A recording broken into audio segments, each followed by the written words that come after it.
Good morning everyone, welcome to my channel. আমি শর্মিষ্ঠা। আমার সকল বন্ধুকে আমার অন্তর থেকে অনেক অনেক ভালোবাসা জানিয়ে আজকে ব্লগটা স্টার্ট করছি।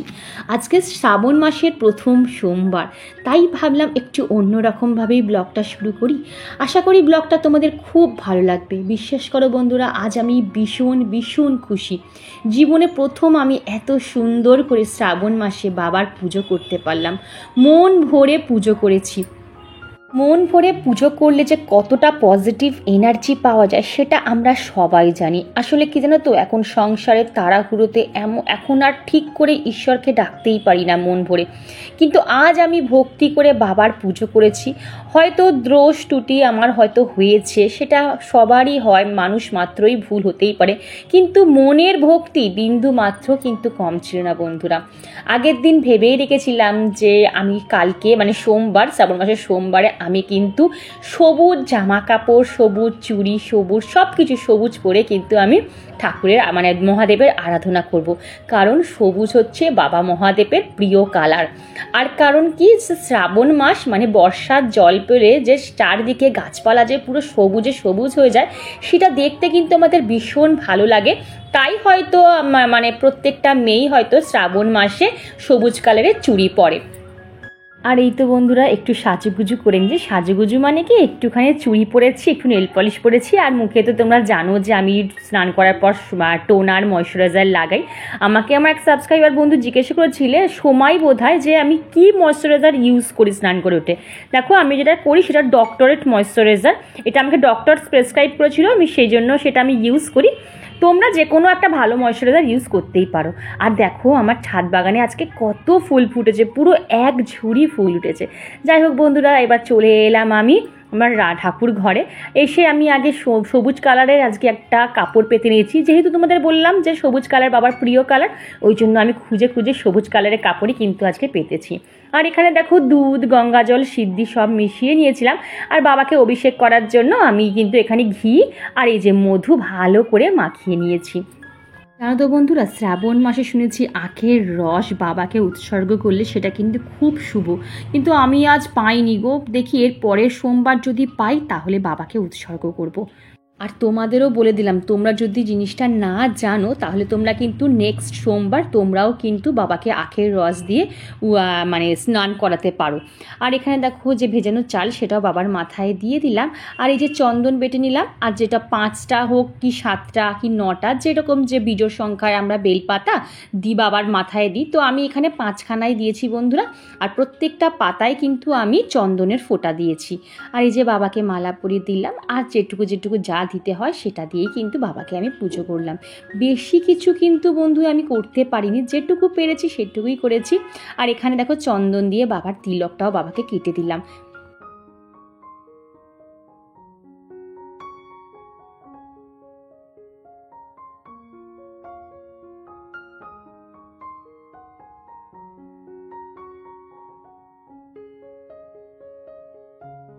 এই তো বন্ধুরা একদম শেষ, পুজোর শেষ পর্যায়ে চলে এসেছি। আর একটু বাবার সিংহাসনটা একটু ফুল দিয়ে সাজিয়ে নিলাম। আর আমার শাশুড়ি মা শ্রাবণ মাসের শনিবার সোমবার দুটো বারই করে। শনিবার হচ্ছে বারের ঠাকুরের পুজো করে, আর সোমবার তো শ্রাবণ মাসেরও পুজো করে। আমার শাশুড়ি মাও কিন্তু শ্রাবণ মানে আমার সাথে ব্রত রেখেছে। আর কি বলবো, আমি কিন্তু শনিবারটা করতে পারি না বন্ধুরা, শুধুমাত্র সোমবারটাই পালন করি। আর এই তো বন্ধুরা বাবাকে মন প্রাণ ভরে আরতি করে নিলাম। আর ঠাকুরকে ডাকি, ঠাকুর পৃথিবীর সব মানুষের যেন দুঃখ কষ্ট নাশ হয়, প্রত্যেকটা মানুষ যেন দুবেলায় খেয়ে পড়ে থাকতে পারে। আর এখানে দেখো বাবার আরতির তাপ আমি সব জায়গায় ছড়িয়ে দিলাম, আর নিজের মাথায়ও কিছুটা রাখলাম, আর পরিবারের প্রত্যেকটা মানুষের মঙ্গলের জন্য কিন্তু আমি তাপটা নিচে রেখে দিলাম।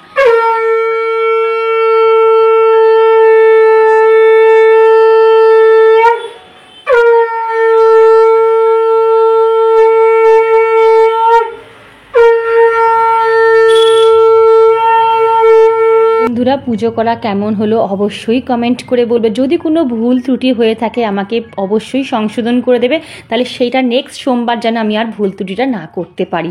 আর এখানে যাবতীয় যত ফুল দেখছো, মানে গাঁদা ফুল বাদে যা যা ফুল দেখছো সব ফুল কিন্তু আমার গাছের। আর দেখো জবা ফুল দিয়ে আমি সব ঠাকুরকে কি সুন্দর সাজিয়ে দিয়েছি। পুরো সিংহাসন কিন্তু আমার গাছের ফুল দিয়ে ভরে উঠেছে। কত জবা আজকে ফুটেছে দেখেছো, কি সুন্দর লাগছে। আমি বলি না বন্ধুরা, নিজের গাছের ফুল তুলে পুজো করাটা যেন আলাদা একটা আনন্দ।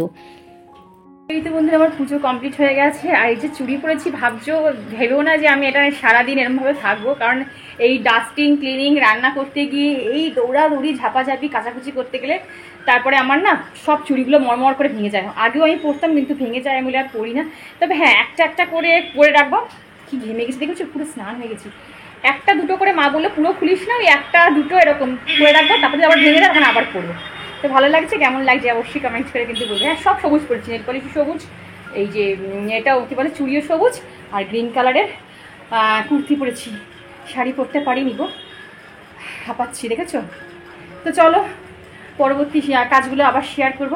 আর কেমন লাগলো ভিডিওটা অবশ্যই কিন্তু কমেন্ট করে বলবে। হ্যাঁ, আর আমি দেখো সিঁদুরের টিপ করেছি আজকে, ঠিক আছে। কেমন লাগছে অবশ্যই, পুরো মনে হচ্ছে না পুরো পেতনি হয়ে গেছি একদম ঘেমের চুমে। তো চলো আমি চুড়িগুলোকে আগে খুলি, না হলে না চুড়িগুলো এখন কাজ করতে গেলে টটক ভেঙে যাবে না। তো হয়তো আবার কাজবাজ শেষ হয়ে গেলে হয়তো বিকেলের পর আবার করবো, আবার সকালে ডাস্টিং ফাস্টিং করার সময় খুলে রাখবো, আবার স্নান করে করবো, মানে এরকম করে করে করবো, বুঝেছো, যাতে চুড়িগুলো শ্রাবণ মাসে ঠিকঠাক থাকে।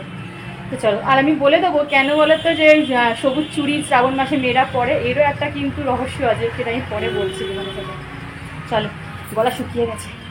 আর আজকে আমি দুপুরে সাবু খাবো, সেটা তোমাদের সাথে শেয়ার করবো। আমি না বড় দানার সাবু খেতে পছন্দ করি।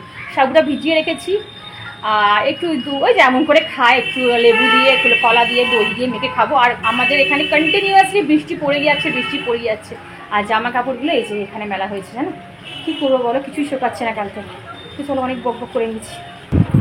তো এই তো বন্ধুরা, আমি এর মধ্যে সাবুটাই ভিজিয়ে নিয়েছি, আর নুনও দিয়ে নিয়েছি। আর এই যে বাতাসা দিচ্ছি, চিনি নেবো না জন্য বাতাসা নিচ্ছি, বেশি করে একটু বাতাসা নিচ্ছি, আর একটু লেবু চটকে নেবো, ব্যাস। আর এর মধ্যে যদি মিষ্টি দই দিই না, তাহলে একটু অ্যাসিড হয়ে যাবে, মিষ্টি দই দিলাম না, এর জন্য লেবুই দিয়ে দিলাম। গন্ধরাজ লেবু দিয়েছি, পাতি লেবু দিইনি।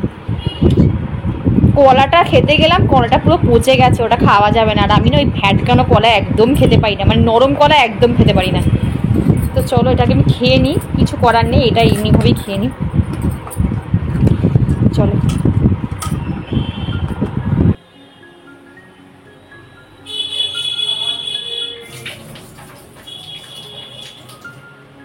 তো বন্ধুরা, হ্যাঁ দেখছি। তো এখানে বন্ধুরা ভাত হচ্ছে, আর এখানে মটর ডাল আমি সেদ্ধ করেছি। আজকে যেহেতু পুরোপুরি নিরামিষ হবে, এই দেখো এখনো সেদ্ধ হয়নি, আর একটু সেদ্ধ হবে। আর এই যে নারকেলটা চলো এখন পুড়ে নিই। নারকেল দিয়ে মটর ডালের টক করব, আর মটর ডালের বড়ার ডালনা করব। আর দেখি যে বেগুন যদি কিছু ভাজতে পারি। ও মেয়ের জন্য আবার আলু ভাজতে হবে, আর যেহেতু পুরো নিরামিষ। তো চলো তোমাদের সাথে সব রেসিপি শেয়ার করবো। তো আগে চলো নারকেল, এটা বড় কাজ যেটা, এই নারকেল কোরানি, বাপরে বাপ প্রচন্ড কষ্ট হয়। তো চলো আগে এটা কুড়িয়ে নিই, তারপর তোমার সাথে কথা বলছি।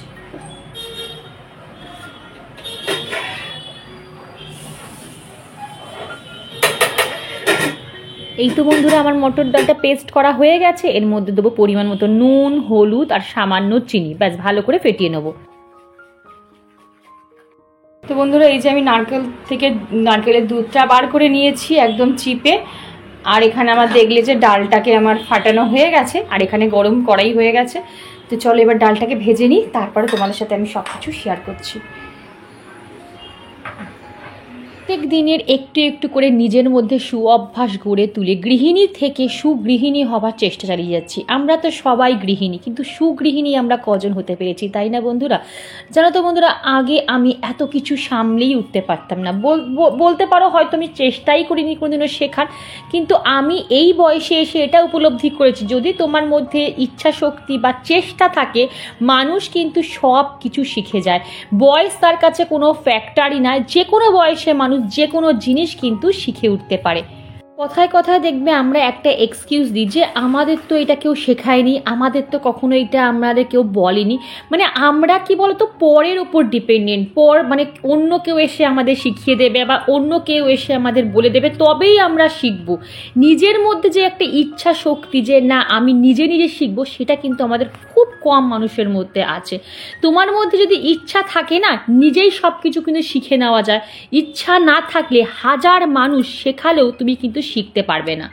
এখানে দেখো বন্ধুরা, তরকারিটা আমি দুটো বাটিতে ডিভাইড করে দিচ্ছি, কারণ তরকারিটা যেহেতু অনেকটা বেশি হয়েছে আলাদা করে একটু তুলে রাখি, নাহলে ঘাটাঘাটি হয়ে যাবে। যদি খেতে খেতে কম পড়ে তখন আমি এই বাটিটাকে নামিয়ে দেবো, ওই জন্যই আমি একটু আলাদা করে রেখে দিলাম। বন্ধুরা, এক টানা ভয়েস ওভার দিয়ে দিতে হয়তো কোনো রকম স্লিপ অফ টাং বা কোনো সিলে মিস্টেক হয়ে যেতে পারে প্রোনাউন্সিয়েশনে, তোমরা একটু ক্ষমা করে নিও, বুঝতেই তো পারো। কারণ বলতো এক টানা কথা বলতে বলতে দেখবে কথা জড়িয়ে যায়, তার মধ্যে গরমের মধ্যে ফ্যান অফ করে ভয়েস ওভার দিতে প্রচণ্ড পরিমাণে কষ্ট হয়। তো তোমরা একটু মানিয়ে গুছিয়ে নিও যদি আমার কোনো ভুল হয়ে থাকে। একদম নর্মালভাবে আমি বড়ার তরকারিটা করেছিলাম বলে আজকে আর শেয়ার করলাম না। এরপর চলো আলু ভাজাটা কিন্তু কড়াইতে করে বসিয়ে এসেছি, আর এখানে আলু ভাজাটা হয়ে গেছে। আর এই তেলের মধ্যেই কিন্তু আমি বেগুন ভাজাটা করে নেবো। ওই যে হাজব্যান্ড বলেছিল একটু বেগুন ভাজা খাবে, তাই একটু করে দিলাম। চলো বন্ধুরা, আমি এবার টকটা শুরু করছি। আর ফোড়নে দিচ্ছি একটা গোটা শুকনো লঙ্কা আর একটু কালো জিরে, এই ফোড়নটা দিচ্ছি। ও দেখেছো, গ্যাসটাই অফ করে দিয়েছি। বন্ধুরা, আমি আমড়াটা কেটে রেখেছি, এবার আমড়াটা দিয়ে দিলাম। আগের বারে যখন করেছিলাম আমার অনেক বন্ধুরা কিন্তু বাড়িতে ট্রাই করে আমাকে বলেছিল যে দিদি দারুণ খেতে হয়েছে। আর যারা আমরা নতুন, আমার ভিউয়ার্স যারা নতুন আমার চ্যানেলটা সাবস্ক্রাইব করেছো তারা হয়তো জানো না, তারা একবার নিরামিষের দিন এই রান্নাটা করে দেখবে, সবাই চেটে ফুটে খাবে। আমি একদম কথা দিই, মানে একদম 100% গ্যারান্টি দিয়ে বলছি। একটু নুন, একটু টক মিষ্টি হবে, হ্যাঁ আমি আগেই বলে দিলাম, একটু মিষ্টি একটু টক এরকম টাইপের হবে, ঠিক আছে। মিষ্টিটা তোমরা পরিমাণ মতন নেবে, কতটা তোমরা মিষ্টি খাও। আর আমড়াগুলো না একটু শক্ত শক্ত আটি আটি হয়ে গেছে। এই যে বন্ধুরা, এবার নারকেলের দুধটা দিয়ে দিলাম, এই যে বড়া দিয়ে দিলাম। আর চিনিটা এবার আমি অ্যাড করব। চিনিটা একটু বেশি মানে মোটামুটি দেবে, যাতে একটু বললাম না একটু মিষ্টি মিষ্টি হয়।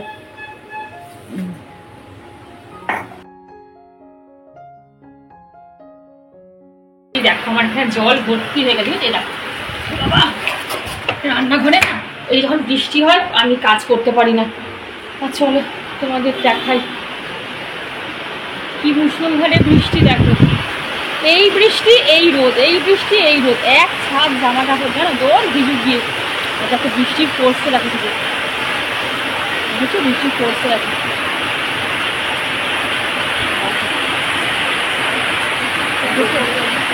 হ্যাঁ, আর দেখো হাজবেন্ড যা যা খেতে চেয়েছে আমি তাই তাই করেছি। এখানে আলু ভাজা, এখানে বেগুন ভাজা, এখানে এই যে বড়া দিয়ে আলু দিয়ে ডালনা না কি বলে, আর এখানে রয়েছে হচ্ছে কি বলে নারকেলের টক, আর এখানে ডাল।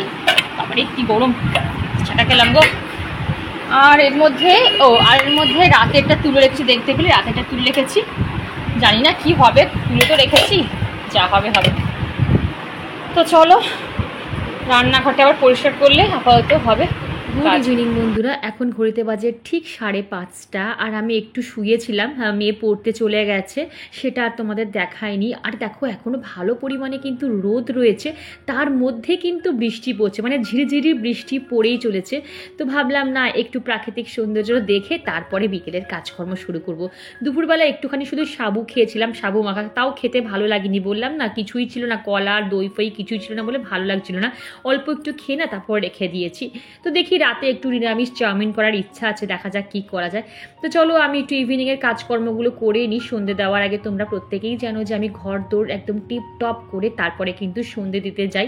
আর এখানে দেখো আমি সোফাটাকেও অ্যারেঞ্জ করে নিলাম, আর খাটের মধ্যে যেহেতু শুয়েছিলাম কুশান টুশানগুলো এদিক ওদিক হয়ে গেছিলো, তো খাটটাকেও ভালো করে অ্যারেঞ্জ করে তারপরে যেটা জামা কাপড় যে কটা শুকিয়ে গেছিলো সেই কটা একেবারে পাট করে তুলে নেব।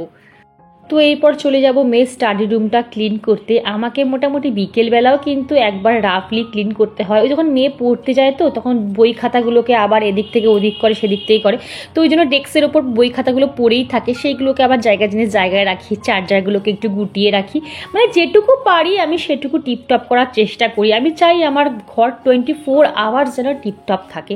আর এখানে দেখো গাছগুলোকেও সকালবেলা আজকে জল দেওয়া হয়নি, বিকেলবেলা দেখলাম বেশ একটুখানি নেতিয়ে গেছে, ওই জন্য না একটু গাছগুলোকেও আমি একটু জল দিয়ে নিলাম। এখন না বেশ খিদে পেয়ে গেছে, বলছি না মোটামুটি কিছুই পেটে পড়েনি, তো ভাবলাম 1 কাপ চা আর 4টে ক্রিম ক্র্যাকার বিস্কুট দিয়ে একটুখানি টিফিনটা করে নিই। আর এখানে আমি আর মা বসে বসে চা খাচ্ছি আর দুটো কথা বলছি। সংসারের মঙ্গলের জন্য আমি নিজে যেটা ভালো মনে করি সেটাই করি, তবে আমি কুসংস্কারে কিন্তু এক ফোঁটাও বিশ্বাসী নই, আমি কর্মে বিশ্বাসী। একটা গৃহিণী তার কর্ম দিয়েই কিন্তু সংসারটাকে তিল তিল করে গড়ে তোলে। আর এখন সন্ধেবেলায় মেয়ে পড়ে চলে এসেছে, তো ও সন্ধেবেলায় পড়ে আসার পর ওকে আমি দুধ, কমপ্ল্যান আর একটু বিস্কিট দিয়ে দিই, সেটাই ও খেয়ে নেয়। তারপর তো 10টার সময় আবার ডিনার করে নেয়, তো সেটারই অ্যারেঞ্জমেন্ট করছিলাম বন্ধুরা। কমপ্ল্যানটা একদম শিশিতে শেষ হয়ে গেছে, ভাবলাম যে একবার কমপ্ল্যানের কৌটা জলে ভিজিয়ে রাখি, একেবারে মেজে রেখে দেবো। সাথে সাথে আমি এখানে ড্রাই ফ্রুটগুলো ভিজিয়ে নিলাম, যেটা আমরা সকালে খাই, কিন্তু এখন আমি ধুয়ে রাখবো না, একদম রাতের বেলা ধুয়ে তারপর ভিজিয়ে রাখবো। বন্ধুরা কাজ করতে করতে কখন যে সকাল থেকে বিকেল আর বিকেল থেকে রাত হয়ে যায় বিশ্বাস করো টেরই পাই না। এইটুকু তো শুধু ইভিনিংয়ের কাজকর্ম, এরপর তো আরও অনেক কাজকর্ম কিন্তু পড়ে আছে, শুধু এইটুকুই তোমাদের সাথে শেয়ার করলাম। তো চলো এবার ডিনারের অ্যারেঞ্জমেন্টটা করা যাক।